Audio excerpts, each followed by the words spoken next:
Hey everybody, hope you guys are healthy and safe. So this is the Tecno Phantom V Flip 2, the second generation flip phone from Tecno. The hardware is much improved over the first generation, which was launched less than a year ago. So you have a much larger outside screen now. It's a 3.6-inch panel, larger than what Samsung's offering in the Flip 6 actually, but still smaller than what Xiaomi and Motorola and Huawei and Honor are offering in their flip phones. Overall hardware is surprisingly good considering this flip phone is priced at $700 US. Now it's not selling in the US, but in the regions that it is selling, which is throughout Latin America and Southeast Asia, it's about equivalent to $700 US.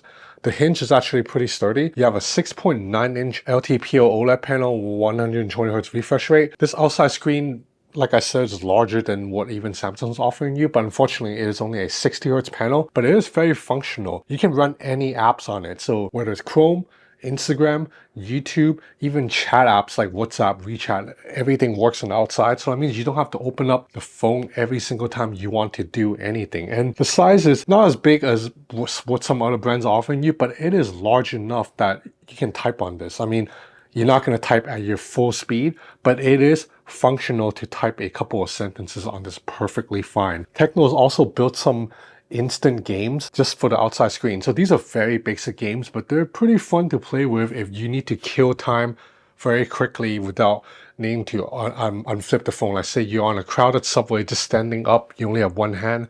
It's a pretty fun basic game to kill some time. Inside the phone, it's 8 gigs of RAM, 256 gigs of storage. There's only one configuration and a Mediatek Dimensity 8020. So this is a mid-tier silicon, definitely not the most powerful chip around, and the benchmark numbers are not too high, but overall performance, just for running basic apps like Instagram, Gmail, texting, YouTube has been perfectly fine.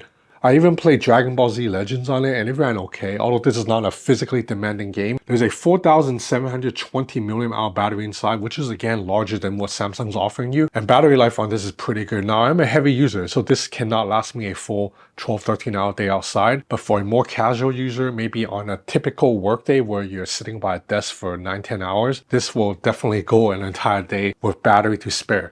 Unfortunately, there is no wireless charging, but it can charge at 70 watt speeds, and the charger is included with the box. This display looks pretty good. The crease is not too noticeable if you look at it straight on. If you look at it from the side, or if light hits at it at certain angles, it can show its ugly face a bit. I would say this crease is definitely not as good as what we've seen from Xiaomi and Honor lately, but it is still about on par with what Samsung's doing with the Flip series. So this crease is by no means the worst on the market, but it is definitely not the best anymore.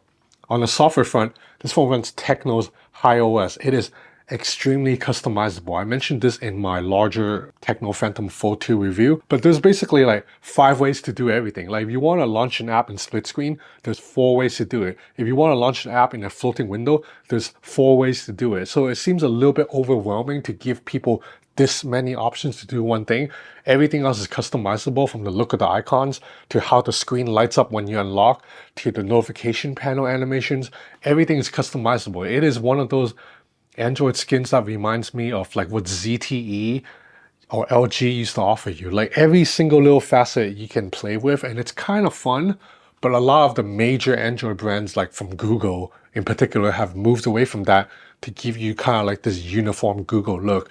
I do like customization, so I'm a fan of this, but I think some of the UI elements can be cleaned up a little bit, but overall animations are smooth. Not much complaints about the software skin right here. When it comes to optics, you have dual 50 megapixel cameras here. The main camera has a 1/1.57-inch sensor size, which is actually pretty respectable for a flip phone. And I've been quite impressed by the photos I've snapped with the Tecno Phantom V Flip 2. Particularly, the portrait mode is really good. Like this shot right here, I took of my friend who's a coffee shop barista. It looks really good. Ultra-wide camera too, HDR exposures on point. I actually am really impressed by the photos snapped by this phone so far. Unfortunately, video performance is below par. Stabilization is a little bit bad, and when you switch between lenses, there's a little bit of jankiness. The front-facing camera on the inner screen is also not too great, but the good news is you can shoot selfies with the main camera using the outside cover display.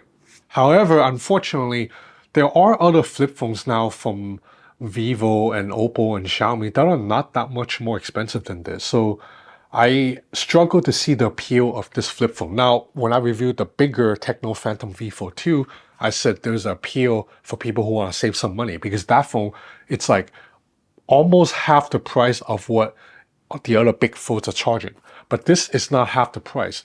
At $700, this is only maybe 30% cheaper than what other Chinese flip phones are charging. And I think you're probably better off paying that extra 30% to get like the Xiaomi Mix Flip, which is excellent. My review of that is coming.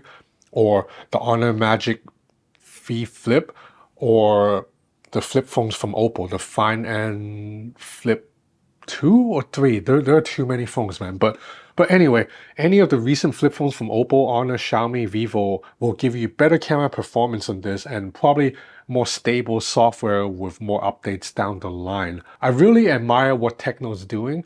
They're trying to give you near top-notch hardware, what everybody else is offering you at a more affordable price point. But for the Flip, the competition is just too tough right now. Like the Xiaomi Mix Flip is tremendous. Like absolutely the best camera I've tested on a flip phone. A screen that spans the entire outside. And when you look at the two prices, you just can't justify buying this over that unless you really need to penny pinch, you know. So yeah, this is my review of the Tecno Phantom V Flip. I hope you enjoyed this video. If you did, please consider subscribing to my channel. It will help me a lot. I have a lot more coming, including that Xiaomi Mix Flip video. Stay tuned. Thanks for watching.